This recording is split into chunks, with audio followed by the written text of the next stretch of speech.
Today, we're looking at a blue-black ink by Herbin Bleu Nuit. Hi, I'm Adam, and I'm an ink guy. I get inks, test them, and share the results with you. There's timestamps down below so that if you are only interested in certain parts, you can skip around, but if you've got the time, please check out the entire video. Also, you can follow me over on Instagram, and if you like fountain pen ink reviews, I would invite you to subscribe.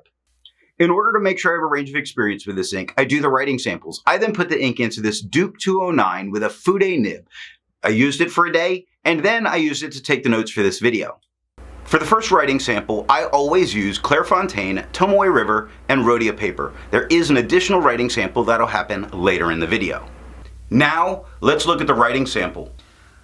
I picked this ink up in sample form, so it came in a vial like this. And to keep my writing samples consistent, I use a Jinhao 159 with a Goulet 1.1 stub, a Jinhao X450 with a Goulet medium, and a Jinhao X750 with a Goulet extra fine. Let's take a look at the Clairfontaine. We get no bleeding, no ghosting. The 1.1 has no feather spread, halo sheen, no shade.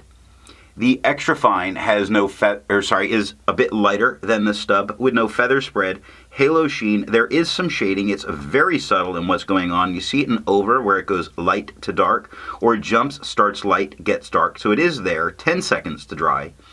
Medium is darker than the extra fine, not as dark as the stub, with no feather spread, halo sheen, much better shading than we saw in the extra fine. Still the same kind. Look at over, light to dark, browns, dark to lights. Very nice stuff. 15 seconds to dry.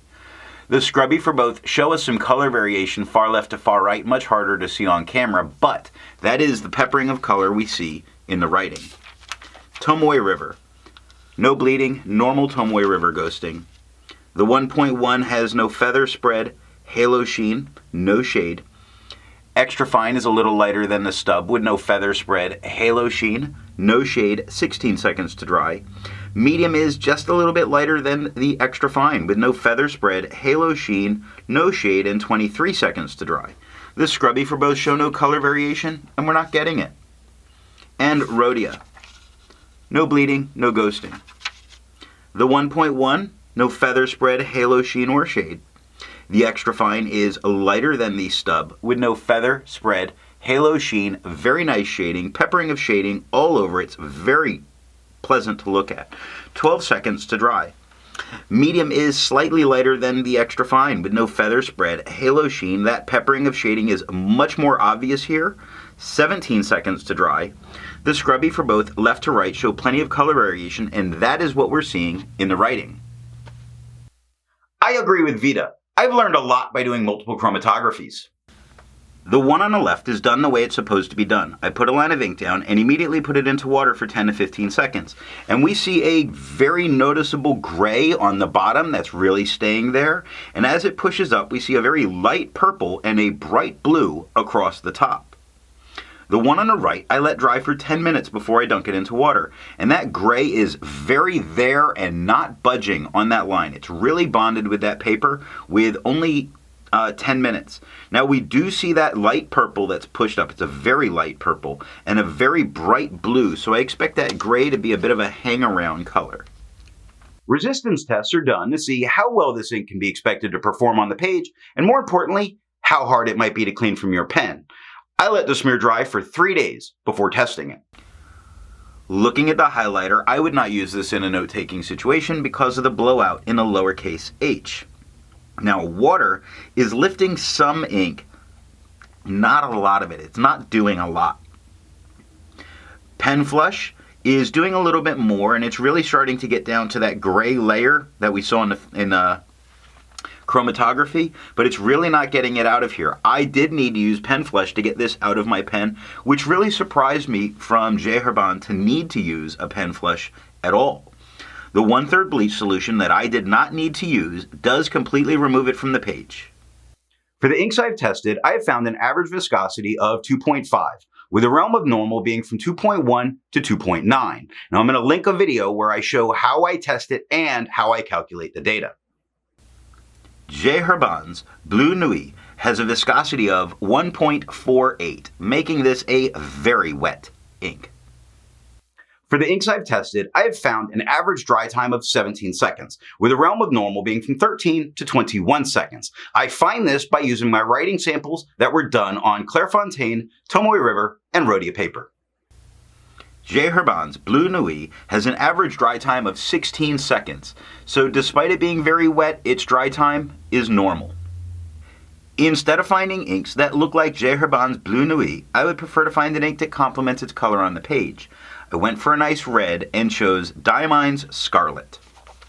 The second writing sample is done on yellow Rhodia, Apica CD, and black and red notebooks. Here we're looking at yellow Rhodia paper, not to see performance change, but tone change that may go on. And what we see is incredibly interesting to me for a Herbin ink, in that there's no tone change at all. These are normally pretty translucent inks, but this blue is really unaffected for having that yellow background, meaning it's much more opaque than we would think. Where people always describe Herbin as being not very saturated, I think it might be a little more saturated here than people give it credit for. Here's Apica CD notebooks. Now, we get no bleeding. I don't worry about the scrubby where I'm putting it on stupid thick and probably scratching through the page.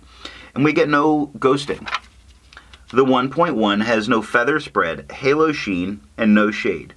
The extra fine is quite a bit lighter than the stub, with no feather spread, halo sheen, a very nice peppering of shading going on, truly quite nice. 8 seconds to dry. Medium is the same tone as the extra fine. I know it looks much darker on camera. It's the same tone in person. With no feather spread, halo sheen, the shading is much better here than it was with the extra fine. 11 seconds to dry. The scrubby for both show plenty of color variation, lots of it, and that's what we're seeing in the writing. And last up is black and red notebooks. With no bleeding, no ghosting. The 1.1 has no feather spread, halo sheen, no shade. The extra fine is lighter than the stub with no feather spread, halo sheen, a very nice shading throughout it, 4 seconds to dry. Medium is darker than the extra fine, about the same tone as the stub, with no feather spread, halo sheen, and unlike the stub, this has some pretty nice shading, just about as nice a shading that's going on with the extra fine. And it took 5 seconds to dry. Now the scrubby for both do show some color variation, and that's what we get in the writing samples, and that's all that I have for the writing samples. So what do I think of Herbin Bleu Nuit? It is a nice dark blue, but it does lean a little too far blue for me in the blue-black range. As a dark blue, it performs fantastic, and it gives little bits of shading every now and then. So what nib and pen are going to give the best writing experience with this ink? While I like the color that I get from my wet broads, my drier, finer pens, like a dry medium or dry fine, really puts down a great tone on the page. And I think that's what I would go with, but both look really good, so it's much more of a dealer's choice. If you've made it this far, and according to my analytics, 50% of you aren't, and you enjoyed it, give me a thumbs up. If you are not subscribed, I would invite you to subscribe, and thanks for watching.